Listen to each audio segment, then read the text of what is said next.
Hello students, this is Shubham Poddar, your mathematics teacher. I hope and wish कि आप सब बहुत अच्छे हों. Okay.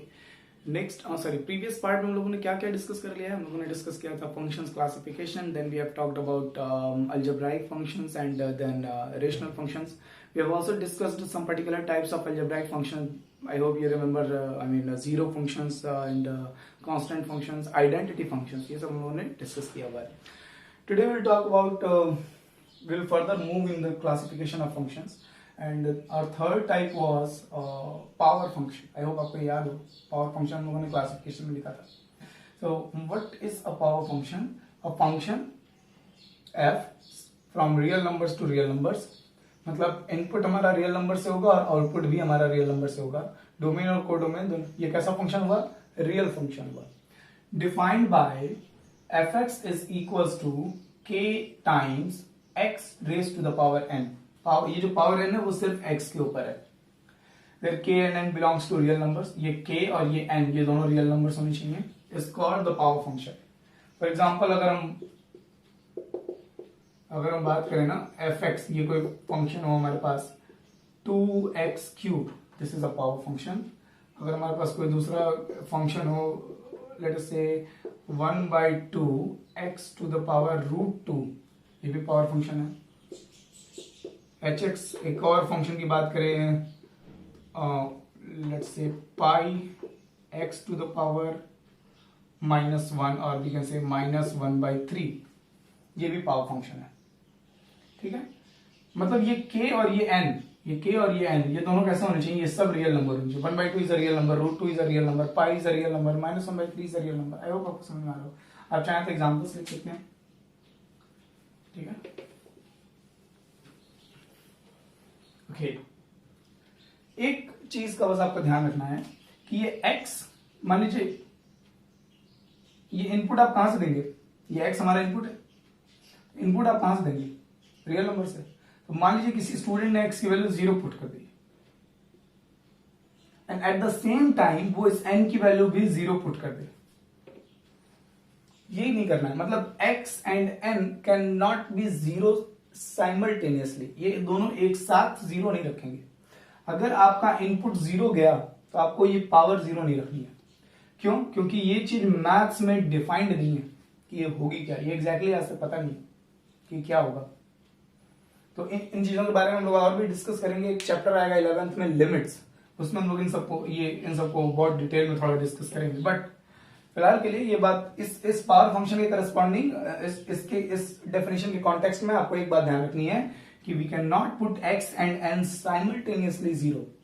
कहने का मतलब ये कि k n x, k और n तो रियल नंबर हैं. ये x भी हमारा कहां से आएगा? रियल नंबर से आएगा. इनपुट भी हमारा रियल नंबर से आ रहा है. आपने कह दिया k और n भी रियल नंबर है. तो एक ऐसी पॉसिबिलिटी बन सकती है जब ये दोनों 0 हो या ये तीनों 0 हो, k भी, n भी और x भी, वो डिफाइंड नहीं होगा. तो मेक श्योर कि x और n एक साथ 0 ना हो. ओके. अच्छा, अगर मैं यहाँ k की वैल्यू 0 पुट कर दूं, k की वैल्यू अगर मैं 0 पुट कर दूं तो ये सब 0 हो जाएगा. That will become 0 function. अगर मैं n की वैल्यू 0 पुट कर दूं एंड x जो है वो हमारा कोई नॉन जीरो कांस्टेंट हो, for example k into 2 to the power 0, तो ये क्या आ जाएगा? ये k आ जाएगा. तो यहां से कौन सा फंक्शन आ जाएगा? ये fx is equal to k. ये क्या आ गया? है ना. फिर ये है ना, ये कांस्टेंट वाला हिसाब होने लगेगा. द पॉइंट इज की खैर, आई होप आपको ये समझ में आ रहा हो कि हम किसे कांस्टेंट फंक्शन पावर फंक्शन कह रहे हैं. है ना. इसमें कुछ पर्टिकुलर टाइप्स हैं जो आपको डिस्कस करें, जो आपको समझने हैं. है ना. एक है स्क्वायर फंक्शन. स्क्वायर फंक्शन, ठीक है. बस यहाँ पावर n की जगह क्या हो जाए? 2 हो जाए तो हम उसे स्क्वायर फंक्शन कहेंगे. बिल्कुल सिंपल सी बात है. अब पावर फंक्शन डिफाइंड एज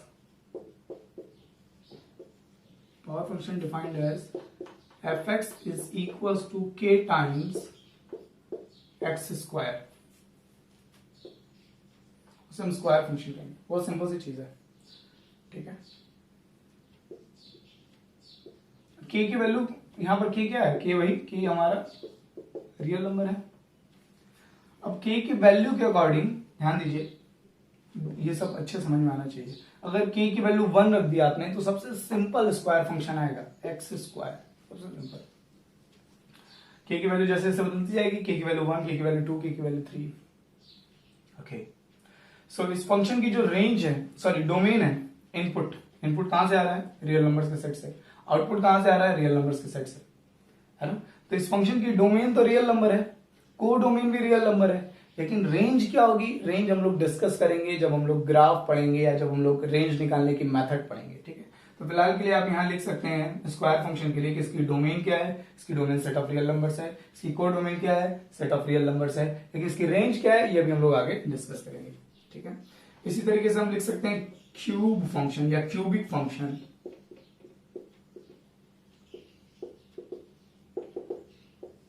बिल्कुल वही बात है। अब power function defined as f x is equal to, मैं आप खुद से लिखिएगा इसको, power function defined as f x is equal to k times x raise to the power 3 यहां पर होगा, बस क्यूबिक का फंक्शन यहां पावर 3 हो जाए, सिंपल। इसी तरीके से होगा स्क्वायर रूट फंक्शन, एक होता है स्क्वायर रूट फंक्शन। मतलब बात वही है, यहां अगर हम पावर, ये जो पावर n है ना, अगर ये पावर n 1/2 हो जाए, अगर n की एक पर्टिकुलर वैल्यू ले लें 1/2, तब जो फंक्शन ऑब्टेन होगा that will be square root function, ठीक है। तो कैसे लिखेंगे, डिफाइन करेंगे इसको, f x is equal to k raise to the power k times x raise to the power 1/2 where k belongs to real numbers. Next we can say cubic function। जब हम लोग इनकी ग्राफ पढ़ेंगे ना तो आपको ये सब और अच्छे समझ में आएगा। अभी तो हम लोग बस पहचान रहे हैं कि किसे अलजेब्राइक फंक्शन कहना है, किसे रेशनल फंक्शन कहना है, किसे कौन सा पावर फंक्शन है, पावर फंक्शन में स्क्वायर फंक्शन कौन है, क्यूबिक फंक्शन कैसे हम पहचानेंगे, ये सब भी हम देख रहे हैं। तो अब तो आपको समझ में आएगा क्यूबिक फंक्शन किसे कह रहे हैं, k times x raise to the power 1/3। बड़ा सिंपल है ना। तो आप चाहें तो आप एक शॉर्ट नोट ले सकते हैं, इसका स्क्रीनशॉट ले लीजिए, ये सब नोटबुक में आपकी होनी चाहिए भाई। अच्छा एक बात और है, ये स्क्वायर रूट फंक्शन जो है ना पावर 1/2 करने पर आया, बहुत सारे राइटर इसको इर्रेशनल फंक्शन भी बताते हैं। इर्रेशनल तो हो ही जाएगा, मैंने यहाँ ऐसा इर्रेशनल अलग क्राइटेरिया नहीं बनाया था। देखिए मैंने फर्स्ट क्लास में ऐसा प्रीवियस क्लास में कहा था कि जो क्लासिफिकेशन प्रिपेयर किया गया है वो मैंने बनाया है उस तरीके से। अलग अलग राइटर्स है ना, अलग अलग मैथमेटिक्स फील्ड में लोग होते हैं, वो अपने अपने हिसाब से, कई लोग इर्रेशनल फंक्शंस को अलग टाइप डिफाइन करते हैं, मैं इर्रेशनल फंक्शन को अलग टाइप नहीं, मैं पावर फंक्शन में ही उसे डिस्कस कर रहा हूँ। सो इसको लेकर के बिल्कुल रिजिड मत होइएगा कि, है ना, ये पहले भी मैंने बोला है कि हाँ सर ने ऐसे पढ़ाया है, यहाँ बुक में ऐसे लिखा हुआ है, इस तरीके का कुछ। द पॉइंट इज कि कौन सा फंक्शन का क्या नाम है ये आपको पता होना चाहिए। Just take a screenshot, I hope it is done. कुछ फंक्शंस की रेंज बहुत सीधी सीधी सिंपल सी होती है, तो वो तो मैं डायरेक्ट लिख दे रहा हूं, जैसे कांस्टेंट फंक्शन की रेंज बहुत सिंपल थी, जीरो फंक्शन की रेंज 0 होती है, सिंगलटन सेट होता है आइडेंटिटी फंक्शन की रेंज जो इनपुट है वही आउटपुट हो। लेकिन कुछ फंक्शंस की रेंज इतनी सिंपल नहीं होती, ठीक है, तो वो हम लोग आगे पढ़ेंगे कि ये सब की रेंज एग्जैक्टली क्या होगी। डोमेन को डोमेन तो हम लोग पता ही है। Okay, so fourth part was क्या था, let me remind, modulus function है ना, आई थिंक मॉड्यूलस फंक्शन, ठीक है, मॉड फंक्शन भी कहते हैं, मॉड्यूलस फंक्शन भी कहते हैं। Okay, a function F all real number two all real number, domain input हमारा रियल नंबर से होगा, आउटपुट भी हमारा रियल नंबर में होगा। मेक श्योर कि ये फंक्शन क्या कहलाएगा, रियल फंक्शन कहलाएगा। डिफाइंड एज ये दिख रहा है ना आप लोगों को, okay, defined as f x is equals to mod x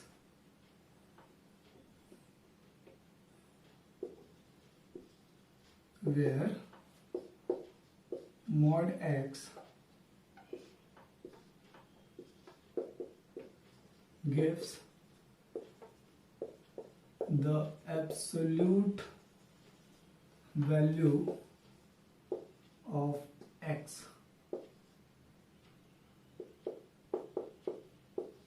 is called modulus function. ये सब क्या क्या लिख दिया सर आपने? तो एक सेकंड के लिए डेफिनेशन भूल जाइए थोड़ी देर के लिए, ठीक है। फंक्शन का मतलब एक पर्टिकुलर इनपुट पर यूनिक आउटपुट है। अगर हम कोई भी मैथमेटिकल रूल ऐसा सेट कर पाते हैं, देखिए हम लोग 10th तक पता नहीं कितनी बार स्क्वायर किए हैं, लेकिन हमें मालूम ही नहीं था कि एक्स स्क्वायर जो एक फंक्शन है। फंक्शन का मतलब ये पर्टिकुलर इनपुट पे एक ही आउटपुट देगा। अगर आप एक्स की वैल्यू 2 रखेंगे तो 4 ही आएगा, -4 तो आ नहीं सकता। अगर एक्स की कोई भी एक वैल्यू पुट कीजिए, कोई भी रियल नंबर, उसका स्क्वायर यूनिक होता है ना, इसका मतलब ये फंक्शन है। तो कोई भी रूल अगर आप अपनी तरफ से डिफाइन कर लें, कोई भी कुछ भी कोई भी लॉजिक डिफाइन कर लीजिए, बस एक ही कंडीशन आपको फॉलो रखनी, एक ही कंडीशन मेंटेन रखनी है कि जो आउटपुट है हमारा, एक पर्टिकुलर इनपुट के करस्पॉन्डिंग आउटपुट हमारा फिक्स होना चाहिए। ये नहीं कि यूनिक होना चाहिए, ये नहीं कि एक ही इनपुट पर 2-3 आउटपुट आने लगे, 4-4 रिजल्ट आने लगे, ऐसा नहीं होना चाहिए, है ना। ये बात ध्यान रखने वाली है।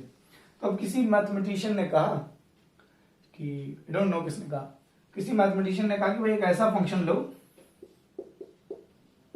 fx is equal to absolute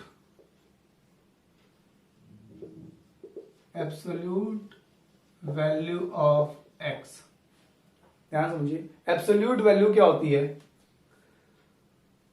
absolute value क्या होती है आपको याद होगा, हम लोगों ने ये ना एकदम प्राइमरी सेक्शन में, अपर प्राइमरी सेक्शन में सब किया है। -5 की एब्सोल्यूट वैल्यू हम लोग 5 लिखते थे, -8 की एब्सोल्यूट वैल्यू 8 लिखते थे, 5 की एब्सोल्यूट +5 की एब्सोल्यूट वैल्यू 5 लिखते थे। मतलब एक ऐसा आउटपुट जो साइन पर डिपेंड ना करता हो, ठीक है, इररिस्पेक्टिव ऑफ द साइन, ठीक है, doesn't depend on the sign. मतलब ये पॉजिटिव है, ये नेगेटिव है, इससे कोई मतलब नहीं होना चाहिए। मैग्नीट्यूड क्या है? जैसे फिजिक्स के टर्म्स में देखें तो किसी भी क्वांटिटी का मैग्नीट्यूड, आई होप आपने स्केलर वेक्टर क्वांटिटी पढ़ी है, सब जानते हैं, 9th से हम लोग पढ़ रहे हैं सब। तो जो मैग्नीट्यूड होता है ना किसी भी फिजिकल क्वांटिटी का, है ना, 5 किलोमीटर नॉर्थ में, 5 किलोमीटर साउथ में, हमें नॉर्थ साउथ से मतलब नहीं, हमें सिर्फ 5 से मतलब है, 5 किलोमीटर से। तो वही वाली बात है, अगर आप सिर्फ मैग्नीट्यूड की बात कर रहे हैं तो आप एब्सोल्यूट वैल्यू की बात कर रहे हैं, ठीक है। आप फिजिक्स में जो मैग्नीट्यूड कहते हैं, मैथ्स वाले उसे एब्सोल्यूट वैल्यू कहते हैं, ठीक है। तो अगर कोई फंक्शन, मतलब एक फंक्शन मैं ऐसा डिफाइन करूं, फंक्शन मतलब एक मशीन, मैं एक मशीन को ऐसा पढ़ा दूं कि तुमको जो भी इनपुट दे उसकी एब्सोल्यूट वैल्यू आउटपुट देना। एब्सोल्यूट वैल्यू मतलब साइन हटा करके आउटपुट दे दो, ठीक है। इस मशीन ने कहा कि बस इतना सा काम है, अच्छा ठीक है। तो भाई इसको आपने आउटपुट दिया 2, तो ये कहेगा 2। इसको आपने आउटपुट दिया -2, ये कहेगा 2। इसको आपने आउटपुट दिया 5, ये कहेगा 5। इसको आपने आउटपुट दिया -1/5, ये कहेगा 1/5। आगे से साइन हटा देगा, ये एब्सोल्यूट वैल्यू देगा आपको, है ना। समझ आ रही बात? तो कहने का मतलब ये है कि आप जो भी इनपुट इस मशीन को, इस फंक्शन को दे रहे हैं, क्या ये मशीन उसके करस्पॉन्डिंग 2 आउटपुट बताएगी? एब्सोल्यूट वैल्यू किसी नंबर का 2-2 होता है क्या? नहीं, एब्सोल्यूट वैल्यू यूनिक होता है। तो इसका मतलब ये फंक्शन हुआ, है ना, ये फंक्शन हुआ। क्या हर रियल नंबर यहां पुट कर सकते हैं? क्या सारे रियल नंबर्स यहां पुट कर सकते हैं? 0 का आउटपुट 0, -1 का नेगेटिव नंबर भी रख सकते हैं, पॉजिटिव रियल नंबर्स भी रख सकते हैं, 0 भी रख सकते हैं, हाँ।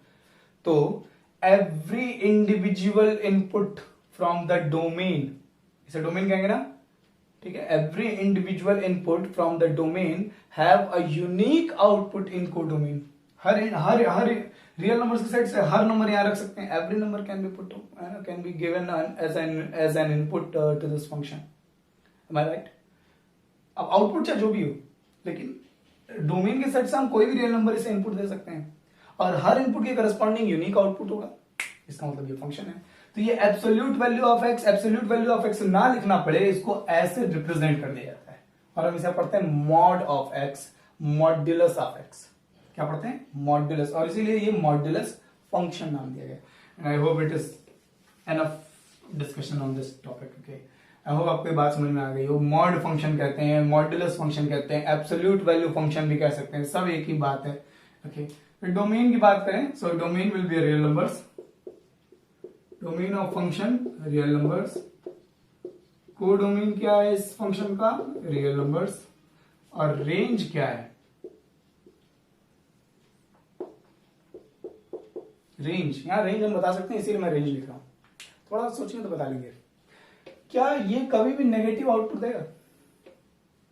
+2 रखोगे तब भी 2 ही देगा, -2 रखोगे तब भी 2 ही देगा, समझो बात को, है ना। आपने इनपुट दिया 0 1 2 3 dot dot dot -1 -2 -3 dot dot dot, ये हमारा फंक्शन है। fx इक्वल टू क्या, मॉड x, x आपने रखा 0, यहाँ आउटपुट 0 आएगा, -1 तो आउटपुट 1 आएगा, -1 तो आएगा नहीं, अच्छा सर, -2 रखा तो आउटपुट 2 आएगा, -3 रखा तो आउटपुट 3 आएगा, 1 पर भी आउटपुट क्या आएगा 1, 2 पर भी आउटपुट क्या आएगा 2, 3 पर भी आउटपुट क्या आएगा 3। क्या नेगेटिव वाले कभी आउटपुट आएंगे? नहीं। तो रेंज इसकी क्या हुई, the set of non negative real numbers, set of non negative real numbers. यहां मैं ऐसे भी लिख सकता हूं, ध्यान दीजिए, मैं ऐसे भी लिख सकता हूं, 0 आ रहा है ना, ऐसे भी लिख सकता हूं 0 से इंफिनिटी, कोई दिक्कत? ये क्लोज इंटरवल और ये ओपन इंटरवल, इसका मतलब, और इंटरवल बनाने का मतलब 0 को लेते हुए इसके आगे के सारे रियल नंबर्स, सही है मैंने भाई। इसको मैं अगर 1.2 आउटपुट देता तो ये 1.2 देता है, डेसिमल भी तो आउटपुट आ सकते हैं, फ्रैक्शन में भी आउटपुट आ सकता है, रूट में भी आउटपुट आ सकता है, नेगेटिव आउटपुट नहीं आएगा, बाकी सारे आउटपुट आएंगे, नेगेटिव नहीं आएगा। तो नेगेटिव वाला हटा दिया 0 से इंफिनिटी, ये होगी रेंज इसकी। आई होप आपको समझ में आ रहा हो।